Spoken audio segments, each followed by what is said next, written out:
di praktik baik hari ini, saya ingin memperkenalkan nama saya dulu, walaupun tadi sudah diperkenalkan oleh Ibu Ama, tapi di sini saya ingin memperkenalkan nama saya ulang.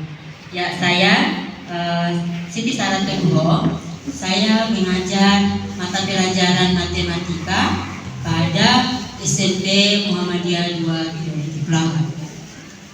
Ya, praktik baik yang akan saya sampaikan saya depan pada pagi ini yaitu dengan judul meningkatnya pemahaman siswa tentang bilangan bulat melalui pendekatan visual atau dengan menggunakan alat peraga yang sederhana. Mengapa saya mengangkat judul ini? Karena berdasarkan pengalaman saya waktu penerimaan siswa baru itu saya melakukan tes tertulis. Di situ ternyata setelah saya melakukan tes tertulis itu hasilnya itu sebagian siswa itu dia mengalami kesulitan dalam menjawab soal, terutama soal berhitung. Misalnya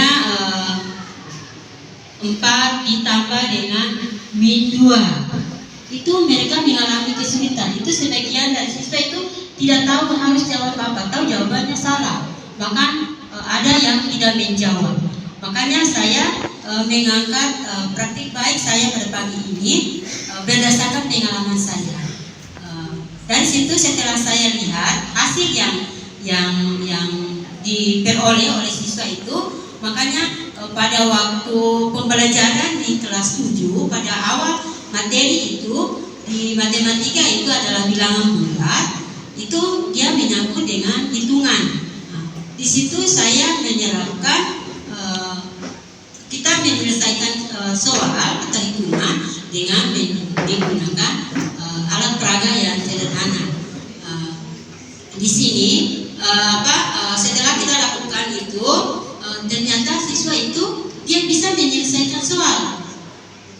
Sebagian itu ada dari awalnya sekitar 40% itu dia mengalami kesulitan, tapi setelah kita terapkan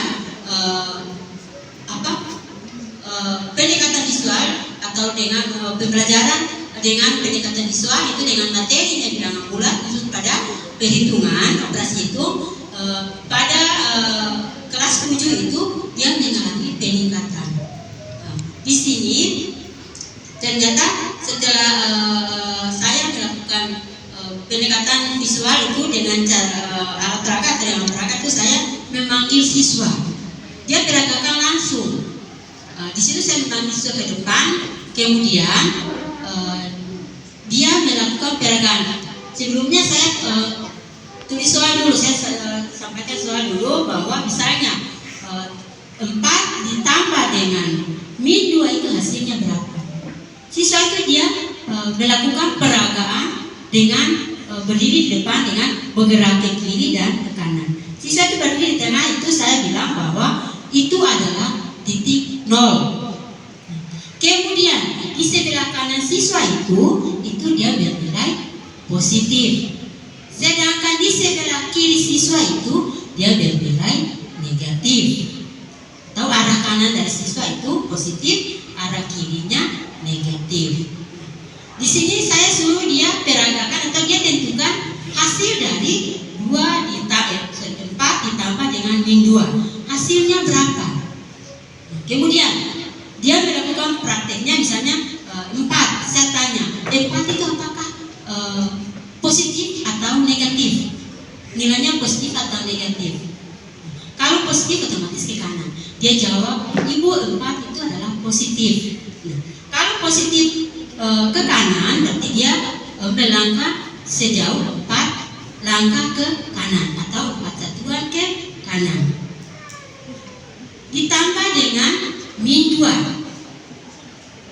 Min 2 ini berarti negatif, nilainya negatif, min 2. Berarti dia harus melangkah ke mana? Dia jawab, Ibu kalau nilainya negatif berarti saya harus ke kiri. Ke kiri berarti sejauh berapa langkah? 2 langkah. Nah, secara tidak langsung dari 2 langkah tadi dia sudah menemukan jawaban berapa yang dari 4 ke min 2. 4 ditambah dengan min 2. Hasilnya dia sudah langsung oh ibu berarti jawabannya 2. Nah itu secara tidak langsung dia sudah bisa paham, dia sudah bisa memahami bahwa oh ternyata itu untuk operasi itu 4 ditambah dengan min 2 ini adalah 2. Berarti dia sudah melakukan peningkatan dalam pembelajaran. Dia sudah memahami apa yang disampaikan. Dia sudah bisa menemukan soal yang dia anggap bahwa dia kesulitan. Tapi dia sudah bisa dengan melakukan alat peraga ini, atau dia sudah bisa melakukan atau menyelesaikan dengan menyelesaikan soal dengan melalui pendekatan visual ini, dia sudah bisa menemukan jawabannya sendiri. Sehingga saya bisa menarik kesimpulan bahwa ternyata kalau cuma 4 ditambah dengan min 2 itu kalau cuma bicara saja, itu siswa itu dia kurang paham. Karena kita tahu bahwa tingkat pemahaman siswa itu kan dia beda-beda. Ada yang cepat memahami apa yang disampaikan, tapi ada sebagian yang bisa masih kurang memahami atau lambat memahami apa yang disampaikan oleh guru, dan hanya yang terangkan dengan menggunakan metode ceramah. Tapi kalau dengan melakukan atau dengan melalui pendekatan visual ini, itu siswa dia langsung menemukan sendiri hasilnya. Jadi saya rasa oh ternyata siswa ini kebetulan cuma bicara yang lain cuma duduk berkuliah dia kenal